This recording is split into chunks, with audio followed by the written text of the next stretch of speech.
Another beautiful brand new day after surviving Valentine. As you can see, the pressure from relationship people did not kill us. Yes, we survived it. Yes. So welcome to another episode of the Killer Really Out podcast with your host Eve Eileen. Yeah.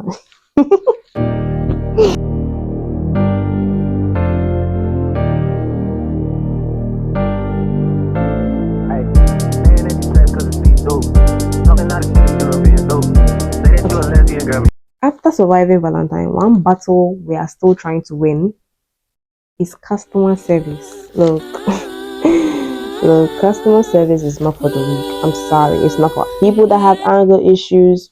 It's not for people that you have akumayari. I am speaking from a perspective of the receiver. All the complaints are just beyond your control. Even if you call management, there's nothing management can do about it. It probably has to do with the manufacturer. Now, I'm going to base my analysis and my rants on food vendors, right? Because my mom sells food, so I have a direct, a direct experience with some of the customer complaints and how we try to handle them. So now, for instance, when somebody is complaining about tilapia, maybe the price of tilapia, we deliver tilapia to some of the shops. Somebody is complaining about the price of tilapia and complaining about the size of the tilapia.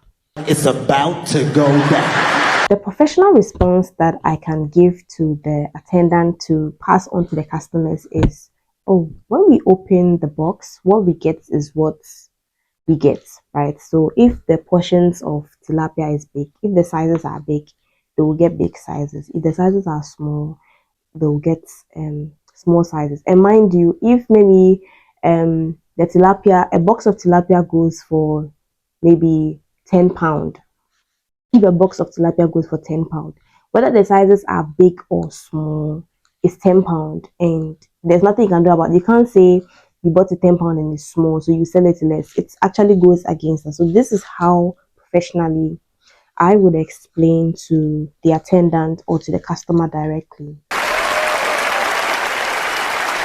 Now, unprofessionally, what I am going to say is I did not give birth to the tilapia. And you mean I want tilapia? Jamie for tilapia. This girl got nerves. She got nerves. Yes. I didn't give birth. I'm not a tilapia manufacturer. I don't have fish farm in my backyard.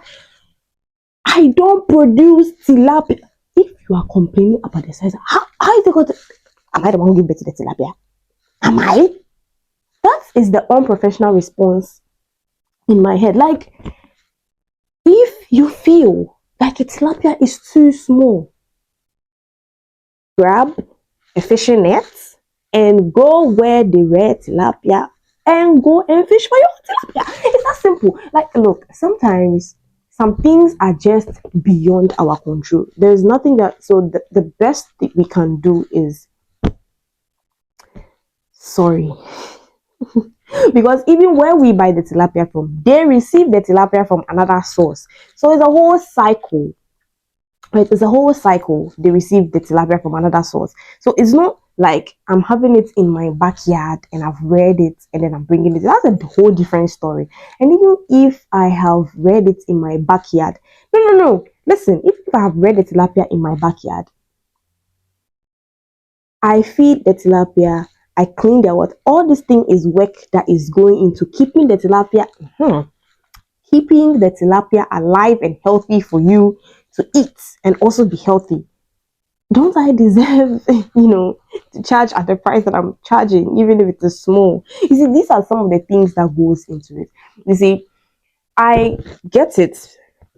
I understand some customers complain because even me as a customer, when I'm going to buy something, sometimes I'm like, I think this is not fair. This is too small or something like that. But then because I also work with my mom in the kitchen, I understand how these things work. So I'm like, okay, if I feel like it's too much, there are other options. I go somewhere else or I prepare it myself.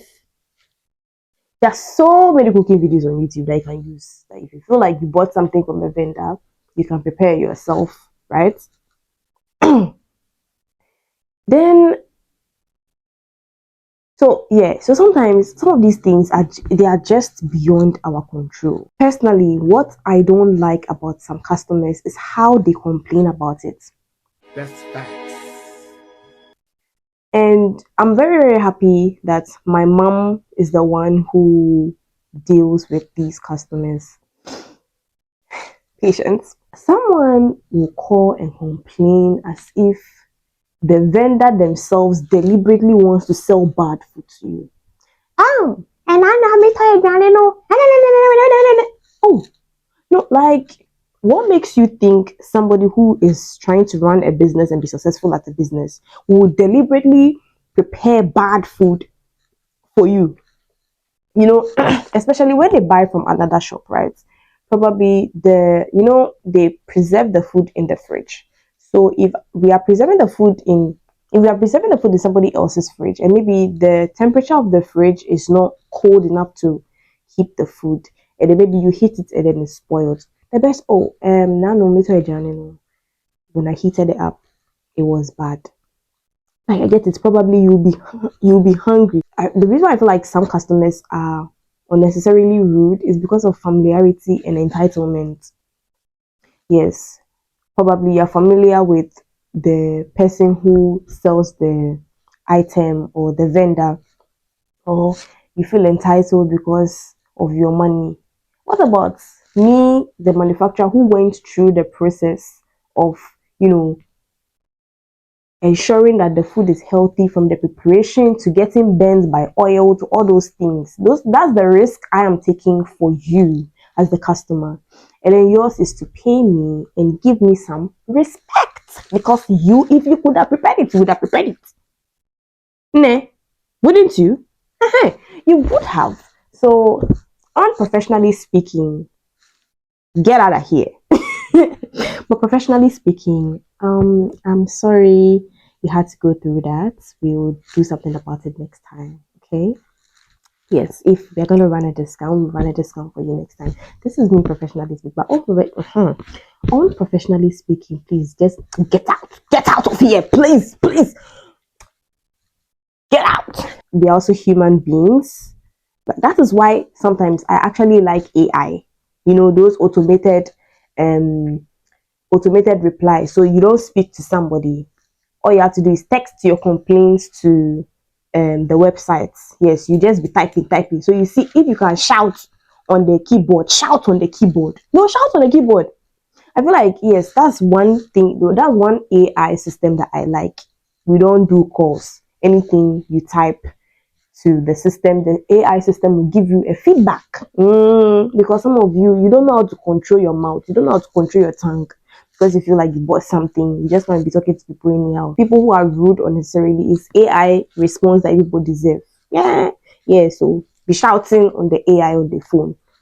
I feel like another solution to this problem as a customer service rep, there's a legal in every country that when somebody is rude, goes bass. Aura for aura. No, no. If you came here to shout at me, let's fight and let's see who win. Because usually the people that are rude, the people that they just come and they be shouting on the they are not that strong.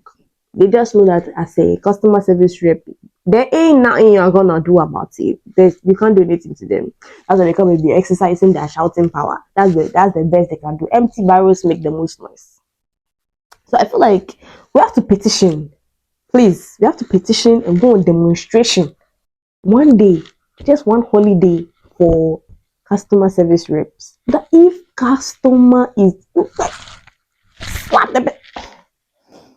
I do not condone to violence, but sometimes some people need to be lashed. I don't know. I don't know if you get my frustration. Some people they need some flogging because, like, hello, especially when it is beyond your control. Especially when it's beyond your control, there's nothing much you can do about this time. You are not the one who manufactured it.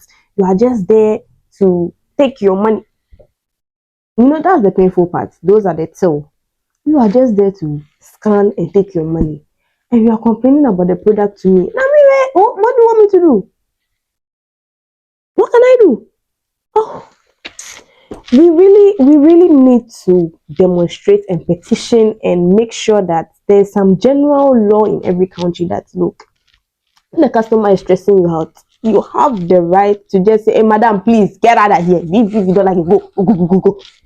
That's well, you know, it's not professionally, that's not also nice. Professionally, that's not also nice because you need the customers to grow. You get it? But I feel like there has to be a professional way to be, to also retaliate. Because, like, I'm a person, you're a person, we are all persons. There's nothing more painful that the customer that is being rude and shouting at you and all those things. It's all because of £2. Maybe some £2 difference or £1 difference, or the item itself. If it's an expensive item, okay. But if it's cheap, please, please. I thought we are all learning not to have scarcity and poverty mindset. We are all growing. So please, customers, remember that sometimes we are, hey, what? Not sometimes. Customers, please remember that we are human beings as well. We understand that the product was not to your liking, and if it is with, and if it's within our control, we would gladly do something about it. But if it's beyond our control, I'm sorry, but take it up to the manufacturers because there's nothing I can do about it. And I will be signing out. So please let me know your experiences with customer service. If you were the receiver or if you were the customer. As a customer, I like to know your thought process, and as a receiver, I also like to know your thought process as well. Let me know your stories in the comment section, your experiences in the comment section. And until then, I'll see you again, same time, same place next week. Have a lovely week. And yes, guys, before I leave, I made this piece myself. So I'm working on new hobbies to do. And I started crocheting as a kid, right? And then it's something that I'll do and I'll stop. I'll do one project and I'll stop. I'll do one project and I'll stop.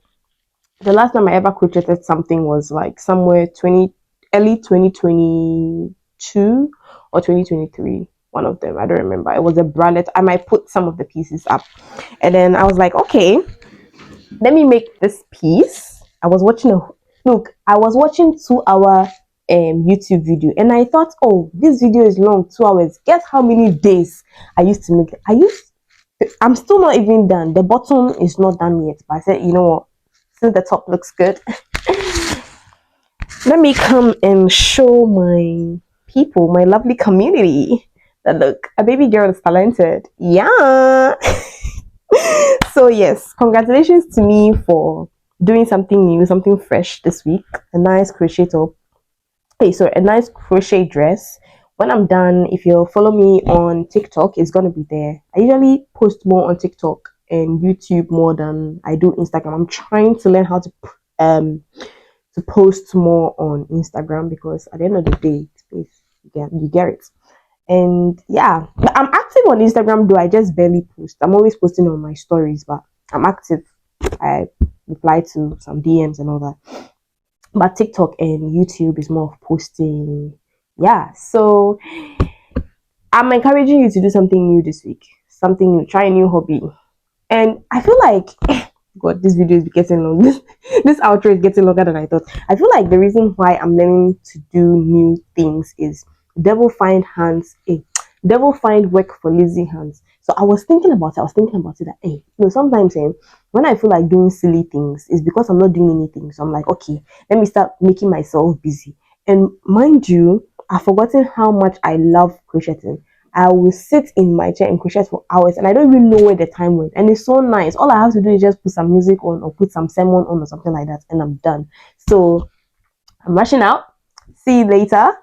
Same time, same place next week. Let me know your thoughts in the comment section. And we outie. Take care. Have a lovely week.